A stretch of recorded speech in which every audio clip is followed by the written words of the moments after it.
अपरोक्षानुभूति।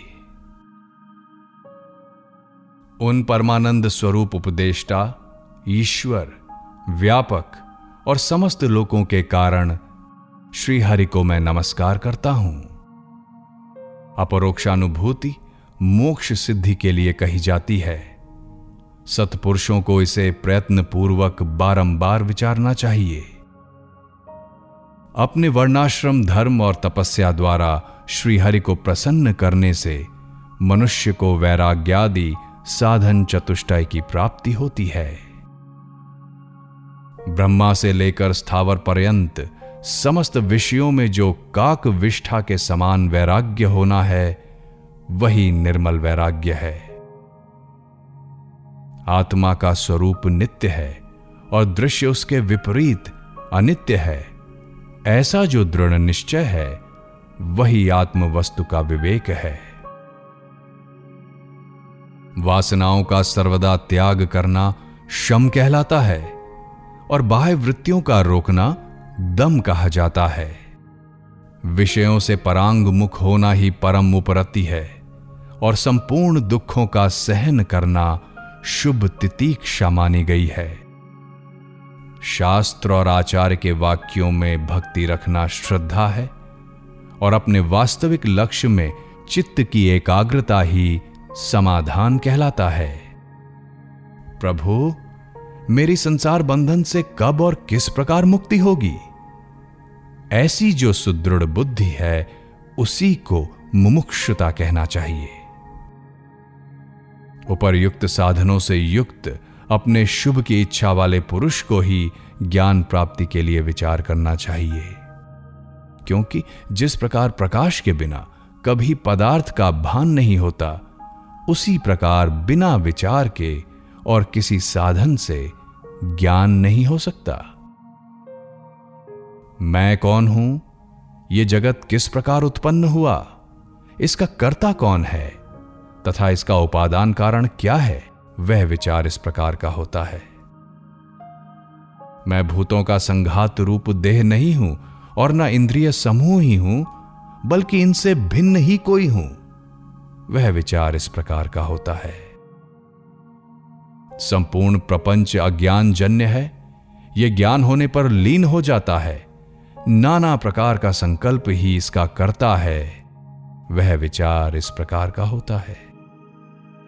जैसे घटकादि का उपादान कारण मृत्तिका है, वैसे ही इन अज्ञान और संकल्प दोनों का उपादान एक सूक्ष्म अविनाशी सत है। वह विचार इस प्रकार का होता है। मैं भी, जो केवल एक सूक्ष्म ज्ञाता साक्षी सत्य और अविनाशी है, वही हूं, इसमें संदेह नहीं। वह विचार इस प्रकार का होता है। आत्मा कलाहीन अर्थात घटकहीन है और एक है, तथा देह अनेक तत्वों से गठित है। इन दोनों की जो एकता देखते हैं, इससे बढ़कर और क्या अज्ञान होगा? आत्मा नियामक और अंतर्वर्ती है तथा देह बाह्य और नियम्य है। इन दोनों की जो एकता देखते हैं, इससे बढ़कर और क्या अज्ञान होगा? आत्मा ज्ञान स्वरूप और पवित्र है तथा देह मांसमय और अपवित्र है। इन दोनों की जो एकता देखते हैं, इससे बढ़कर और क्या ज्ञान होगा? आत्मा सबका प्रकाशक और निर्मल है तथा देह तमोमय कहा जाता है। इन दोनों की जो एकता देखते हैं, इससे बढ़कर और क्या ज्ञान होगा? आत्मा नित्य और सत स्वरूप है तथा देह अनित्य और असत है। इन दोनों की जो एकता देखते हैं, इससे बढ़कर और क्या ज्ञान होगा? पदार्थ की जो प्रतीति होती है, उसमें आत्मा का ही प्रकाशत्व है, किंतु आत्म ज्योति अग्नि आदि की ज्योति के समान नहीं है, क्योंकि उनके अभाव में तो रात्रि के समय अंधकार हो जाता है, परंतु आत्म ज्योति का कभी अभाव नहीं होता। घट दृष्टा के समान सर्वदा ये जानते हुए भी कि ये मेरा है, अहो मूढ़ पुरुष मैं देह हूं, ऐसा मानता रहता है। मैं सम, शांत और सच्चिदानंद स्वरूप ब्रह्म ही हूं। असत्व स्वरूप देह मैं नहीं हूं, इसी को बुद्ध जन ज्ञान कहते हैं। मैं निर्विकार, निराकार, निर्मल और अविनाशी हूं। असत स्वरूप देह मैं नहीं हूं, इसी को बुद्ध जन ज्ञान कहते हैं। मैं दुखहीन, आभासहीन, विकल्पहीन और व्यापक हूं। असत पुरुष देह मैं नहीं हूं, इसी को बुद्ध जन ज्ञान कहते हैं। मैं निर्गुण, निष्क्रिय, नित्य, नित्य मुक्त और अच्युत हूं। असत्व स्वरूप देह मैं नहीं हूं, इसी को बुद्ध जन ज्ञान कहते हैं। मैं निर्मल, निश्चल, अनंत, शुद्ध और अजर अमर हूं। असत स्वरूप देह मैं नहीं हूं, इसी को बुद्ध जन ज्ञान कहते हैं। रे अज्ञानी, अपने शरीर में पुरुष नामक सुंदर देहातीत और शास्त्र सम्मत आत्मा के रहते हुए भी तू उसे शून्य रूप क्यों करता है? रे मूढ़, जो तुझ जैसों को बड़ी कठिनाई से दिखलाई पड़ सकता है, उस अपने देहातीत सत स्वरूप आत्म पुरुष का श्रुति और युक्ति पूर्वक श्रवण कर। अहम मैं शब्द से प्रसिद्ध परात्मा एकमात्र स्थित है, अर्थात वो अनेक तत्वों का संघात नहीं है। फिर जो स्थूल है और अनेक भावों को प्रकट हो रहा है, वो देह पुरुष कैसे हो सकता है?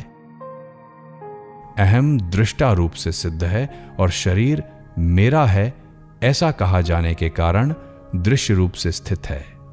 फिर यह देह पुरुष कैसे हो सकता है? अहम विकार रहित है और देह सर्वदा विकारवान है, यह स्पष्ट प्रतीत होता है। फिर यह देह पुरुष कैसे हो सकता है? चतुर मनुष्यों ने पुरुष का लक्षण यस्मात् परम इत्यादि श्रुति से निश्चित किया है। फिर यह देह पुरुष कैसे हो सकता है? जबकि श्रुति ने पुरुष सूक्त में भी कहा है कि सब कुछ पुरुष ही है, तो फिर यह देह पुरुष कैसे हो सकता है? बृहदारण्यक में भी पुरुष को असंग कहा गया है। फिर अनंत मल से पूर्ण यह देह पुरुष कैसे हो सकता है? वहीं यह भी बतलाया गया है कि पुरुष स्वयं प्रकाश है। फिर यह पर प्रकाशय जड़ देह पुरुष कैसे हो सकता है? कर्मकांड में भी आत्मा को देह से पृथक और नित्य ही बतलाया गया है। इसी से वो देहपात के अनंतर अपने कर्मों का फल भोगता है। सूक्ष्म देह भी अनेक तत्वों का संघात, चलायमान, दृश्य, विकारी, अव्यापक और असत स्वरूप है। वो भी पुरुष कैसे हो सकता है? इस प्रकार आत्मा, पुरुष या ईश्वर, स्थूल सूक्ष्म दोनों प्रकार के शरीरों से भिन्न है। अतः मैं सर्वात्मा, सर्वरूप, अविनाशी और सबसे परे हूं। शंका: इस प्रकार आत्मा और देह का भेद मानने से भी, जैसे कि तर्कशास्त्र ने भी प्रतिपादन किया है, प्रपंच की सत्यता तो रहती ही है। इससे क्या पुरुषार्थ सिद्ध हुआ? समाधान: यहां तक आत्मा और देह का भेद दिखलाकर देहात्म भाव का निराकरण किया गया है। अब देह भाव के असत्यत्व का स्पष्ट वर्णन किया जाता है। चैतन्य एक रूप है, अतः उसका भेद किसी प्रकार उचित नहीं हो सकता। जैसे रज्जु में सर्प की प्रतीति मिथ्या है, उसी तरह जीव भाव को भी मिथ्या जानना चाहिए।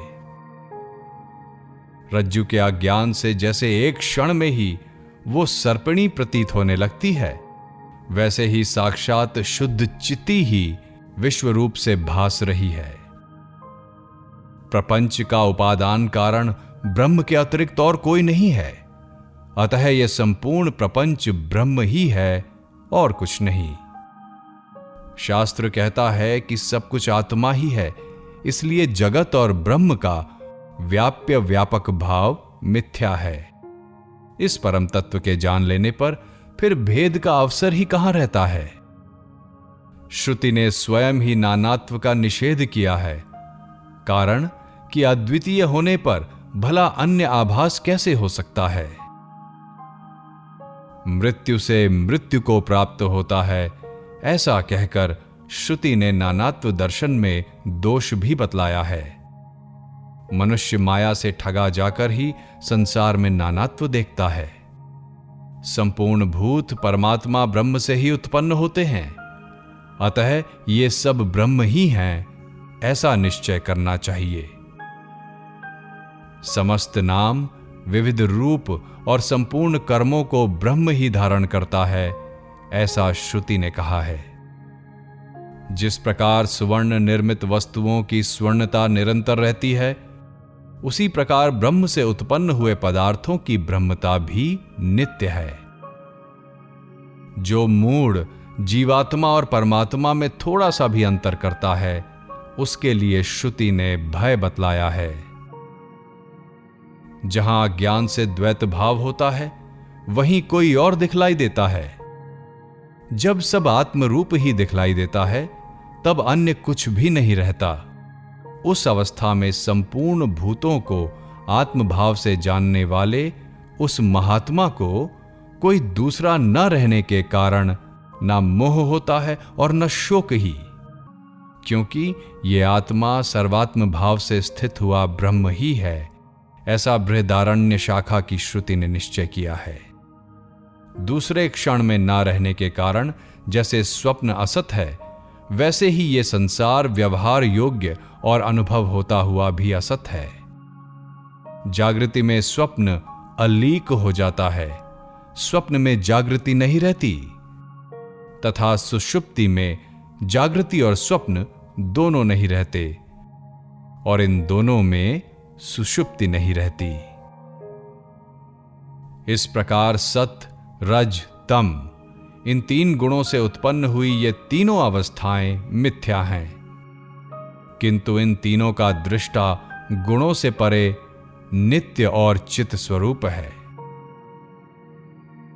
जिस प्रकार मनुष्य भ्रमवश मिट्टी में घड़ा और सीपी में चांदी देखता है, उसी प्रकार वो भ्रम से ही ब्रह्म में जीव भाव देखता है, स्वतः नहीं। जिस प्रकार मिट्टी में घड़ा, सुवर्ण में कुंडल और सीपी में चांदी नाम मात्र की ही है, उसी प्रकार परब्रह्म में जीव शब्द भी नाम मात्र ही है। जिस प्रकार आकाश में नीलता, मरुभूमि में जल और ठूंठ में पुरुष की प्रतीति होती है, उसी प्रकार चेतन आत्मा में विश्व भासता है।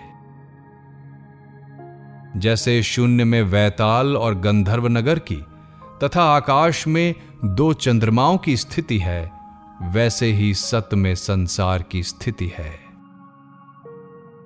जैसे तरंगमालाओं के रूप से सर्वथा जल और पात्र रूप से तांबा ही स्फुरित होता है, वैसे ही ब्रह्मांड समूह के रूप में आत्मा ही स्फुरित हो रहा है। जिस प्रकार घट नाम से पृथ्वी और पट नाम से तंतु भासते हैं, उसी प्रकार जगत नाम से चित्त शक्ति भास रही है।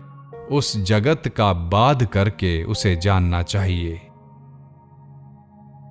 मनुष्यों के द्वारा जितना व्यवहार होता है, वह सब ब्रह्म की ही सत्ता से होता है, किंतु वे अज्ञानवश ये नहीं जानते। वास्तव में घड़ा आदि सब मृत्तिका ही तो हैं। जिस प्रकार घट और मृत्तिका की कार्य कारणता नित्य है, उसी प्रकार श्रुति और युक्ति से प्रपंच और ब्रह्म की भी है। अर्थात जैसे घटादि में कारण रूप से मृत्तिका सदैव रहती है, वैसे ही ब्रह्म भी संसार में सदा सर्वत्र विद्यमान है। जिस प्रकार ग्रहण किए जाने वाले घड़े में मिट्टी बलात् प्रतीत होती है, वैसे ही दिखाई देने वाले प्रपंच में भी ब्रह्म ही स्पष्ट भासता है। आत्मा नित्य शुद्ध है, फिर भी वो सर्वदा अशुद्ध प्रतीत होता है। जैसे कि एक ही रज्जु ज्ञानी और अज्ञानी को सदा दो प्रकार से भासती है। जिस प्रकार घड़ा मिट्टी रूप होता है, उसी प्रकार देह भी चेतन रूप है। अज्ञानी जन व्यर्थ ही ये आत्मा और अनात्मा का विभाग करते हैं। जिस प्रकार अज्ञानवश सर्प रूप से रज्जु का और चांदी रूप से सीपी का निश्चय कर लिया जाता है, उसी प्रकार मूढ़ पुरुषों द्वारा आत्मा का देह रूप से निश्चय किया हुआ है। जैसे घट रूप से पृथ्वी और पट रूप से तंतुओं का निश्चय होता है, वैसे ही मूढ़ पुरुषों द्वारा आत्मा का देह रूप से निश्चय किया हुआ है। जैसे कुंडल रूप से स्वर्ण और तरंग रूप से जल की कल्पना होती है, वैसे ही मूढ़ पुरुषों द्वारा आत्मा का देह रूप से निश्चय किया हुआ है। जिस प्रकार चोर रूप से स्थाणु, ठूंठ का और जल रूप से मरुस्थल का निश्चय किया जाता है, उसी प्रकार मूढ़ पुरुषों द्वारा देह रूप से आत्मा का निश्चय किया हुआ है। जैसे जल के कारण किसी को वृक्ष उल्टा दिखलाई पड़ता है, उसी प्रकार अज्ञान के कारण मनुष्य आत्मा में देह भाव देखता है।